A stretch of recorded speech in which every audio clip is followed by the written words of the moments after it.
make your day richer than it was before. Got some good times knocking upon your front door. It's the Richard Wilmore Show.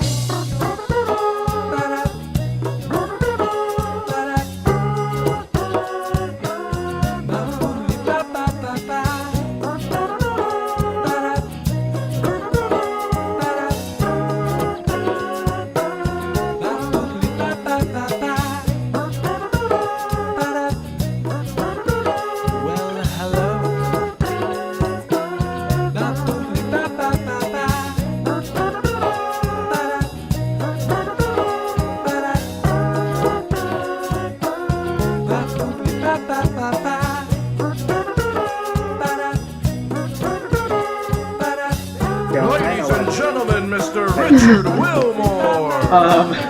So what's it like being an author now? I've wanted it for so long, and then you keep thinking, well, if this happens, then I'll be real, or if this happens, then I'll be a real writer. Mm-hmm. And for me, it's been a long journey, but I've had stories professionally published in magazines.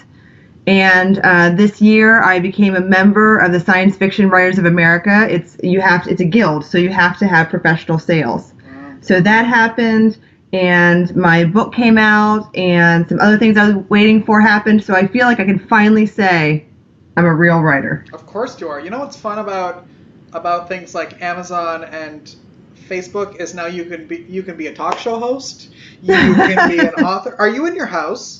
I am. Is that all right? Oh my God! I love the background. Is this your office? This is actually what's like the sitting room, but like whoever actually has a sitting room in their house, like that doesn't make any sense. Not anymore. So it's our library. I love it. Where do you write? Where do you typically write?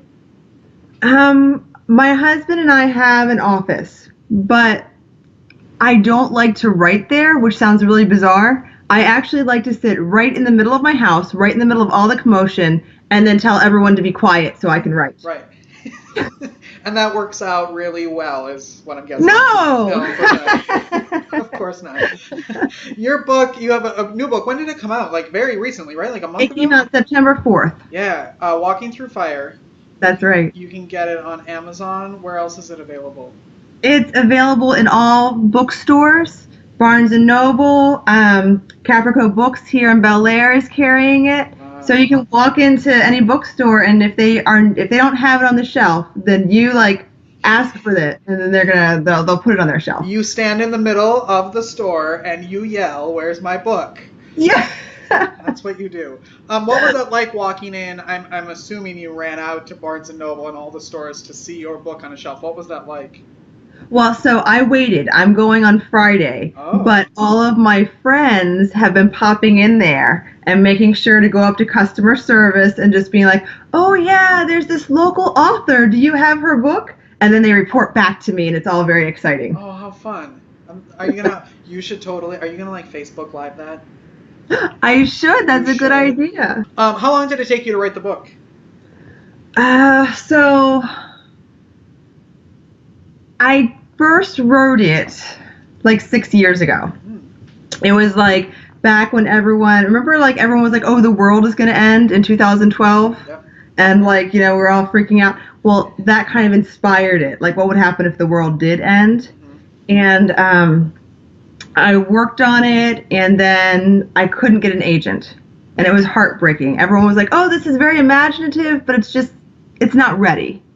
And so I worked on some other things, and I came back to it, and I worked on it some more, and I finally got an agent, and then we went to publishers, and publishers are like, "It's interesting, but it's not ready."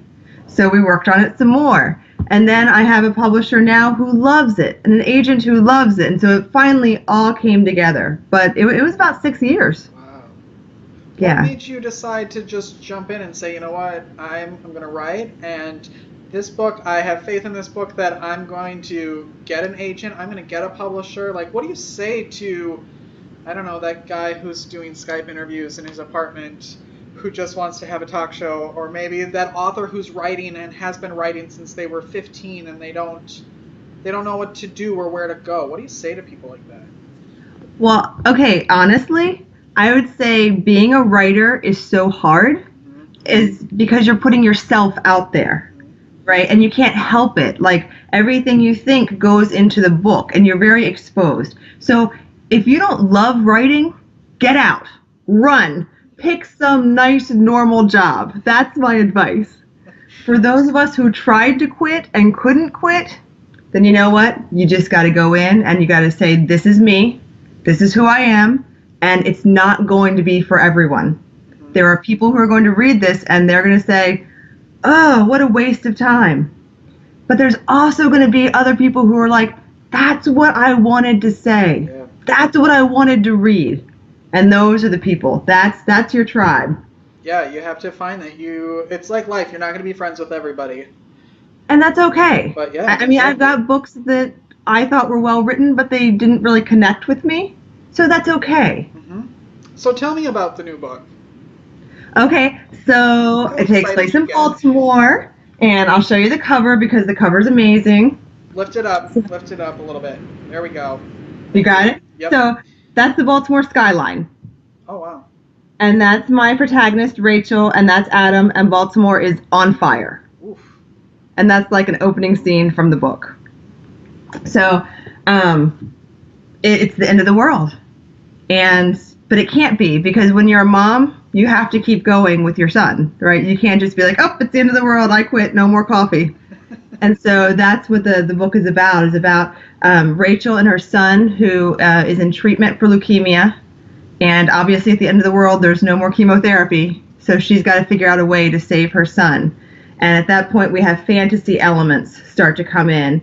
And we find out that there's more to this end of the world than she suspected.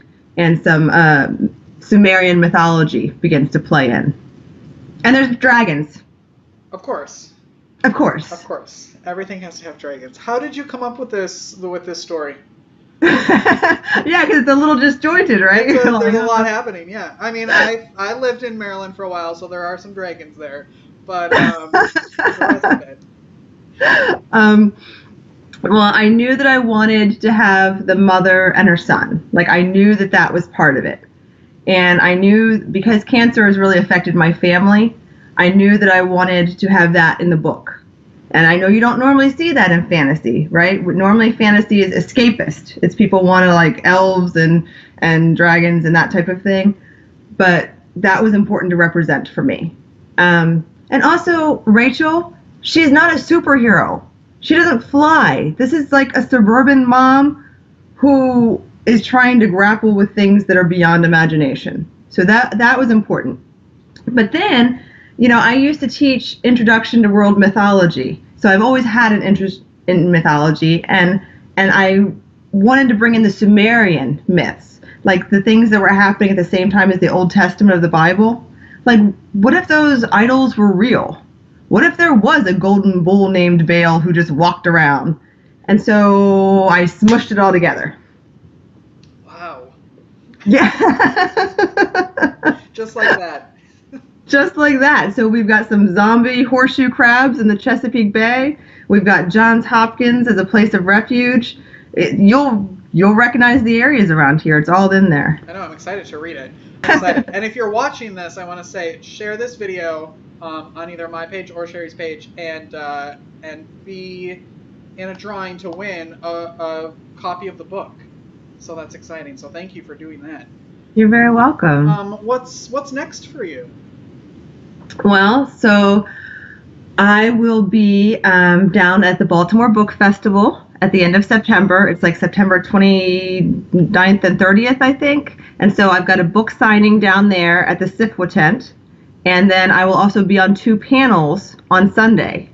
And that makes me very nervous because I don't know that people really want my opinion, but I'm supposed to give it. So I have to think of something. Someone wants it, or you wouldn't have been invited. So that's really exciting for me. And then on Halloween, I am part of the Charm City Spec reading, which is right in Charles Village at Bird in Hand. And it's costume. and there'll be myself and 3 other authors, and we give a reading, and then we'll sign books. Wow. Yeah. Is it exciting? It has to be exciting to kind of be in this world now, right? It's so exciting. It just felt like, you know, you were outside looking in, peering in at all the authors going, I want to be like you. Yeah. And now I'm on the inside and I'm like, eee. Yeah, and I'm seeing all the reviews and the people posting on your Facebook about how much they love it and they're so excited. What do you think is the sort of demographic for the book? Like, who did you write it for? I would say I wrote it for moms, right? Because we very rarely get to be the protagonist. Mm-hmm. The mother figure is always, oh, leave her at home to take care of things so everyone else can go have an adventure. Or the mother is the one you have to rebel against. Or the mother is or sometimes the evil mother, right? But my friends and I were like, hey, hello, we want to have books. We want to be able to go on adventures and not be judged, you know, oh, she's a bad mother because, you know, she went and saved the king. I don't know, whatever. So I would say that the feedback I'm getting is from other women my age who are like, oh my gosh, I never thought I could see myself in these books. That's so fun. How do people contact you or follow you? You're on Facebook? Are you on Instagram? I'm on Facebook. I'm on Twitter. I have an Instagram account, but I have to be honest, it's really my daughter who runs that, and I think that's her excuse to like spend so much time on social media. Yeah, she's like, I'm working for you, Mom. I'm working. Yeah, I'm doing this for you. Do you think you're gonna write again? Another book? Definitely. I would love to stay in this misbegotten universe. That's going to depend on book sales. So we'll see what happens. Yeah. I think you're going to have to write another book. That's my guess. I definitely have ideas. Yeah, of course you do. Of course. Great. Yes. You probably could have written half of those books behind you had you been given the chance, I'm sure. You never run out of ideas. Walking Through Fire is the book. Thanks for hanging out with me for a few minutes. Yes, thank you so much for having me. Anytime. Anytime you're not busy, just give me a call. We'll chat. All right? All right. All right, thank you. Bye. Bye.